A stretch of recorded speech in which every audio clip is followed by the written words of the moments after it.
Hello, friends. Thank you for watching.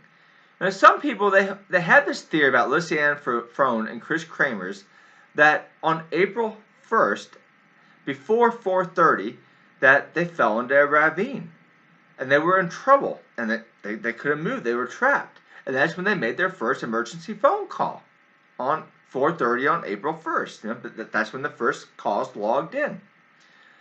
And the trouble with this theory is that if the women were trapped on April 1st and if they couldn't move, well, you had search parties all around that area on April 1st. Well, people that maintain this theory, they had this idea that, well, by day 3, Kris and Lisanne, they wouldn't have been able to move very far, and they would have been so weak from starvation that even if there was a rescuer that was 2 meters away from them, they wouldn't have been able to cry for help because they would have been too weak. Do you know that's not a very good theory? That has a big time logical fallacy. And let me explain. This is the logical fallacy. What happened on April 8th, 2014? We have the nighttime photos, right? The nighttime photos. How many pictures were taken? We have 90 or over 90 pictures taken and a 3-hour period. And if you go by the time logs, most of those photos, if you believe in that theory, most of those photos happen in the first hour and a half. So you have Lisanne. Most people think it was Lisanne because it was Kris's head that was taken, her hair.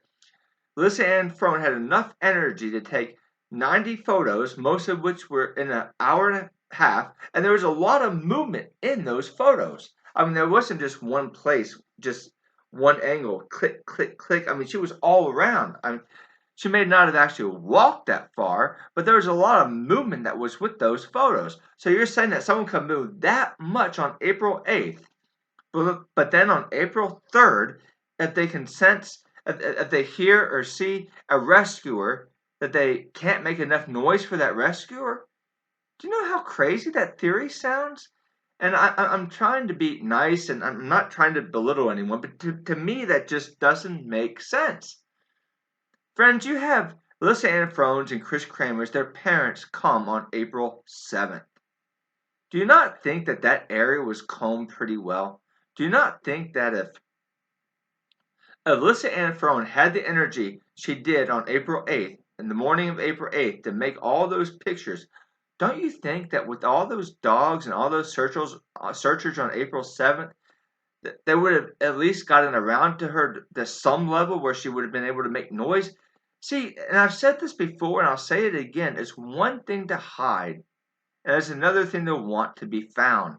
If you're lost somewhere, and you want to stay lost, you want to stay hidden, well, it might be hard for someone to find you. But if you want to be found, like Lisanne Froon and Kris Kremer's, they wanted the rescuers to find them, that's a different ball game altogether.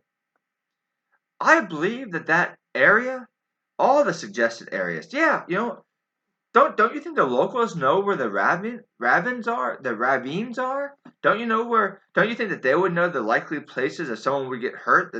Don't you think they would check those places? Of course they would.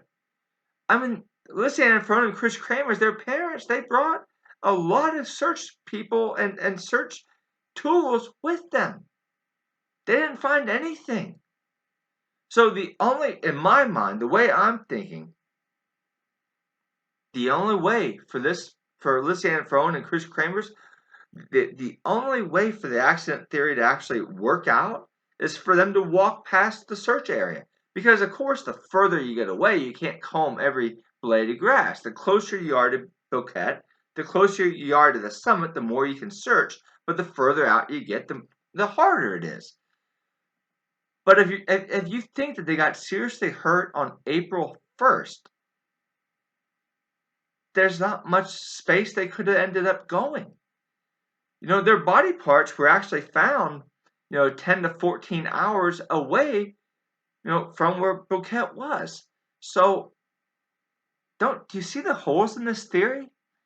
I'm trying to share light, but the idea that on day 3, that a hungry Lisanne, Froon and Kris Kremer's could be in a ravine, and then there could be a rescuer 2 meters away from them, but Lisanne, she doesn't have enough energy to scream out to the rescuer to be heard. But then on April 8th, she can take all those photos. They can walk past the search. Do you see the logical fallacy in this? Anyway, friends, they didn't get lost. They were abducted. And I maintain that they completed their tour on April 1st, that they came back, and then they were abducted. I don't know precisely by who. I have my suspicions, but anyway, I don't think it was just one person. But we gotta follow we gotta follow the testimony. And we gotta follow the evidence also. But anyway, friends, thank you. God bless you. Take care.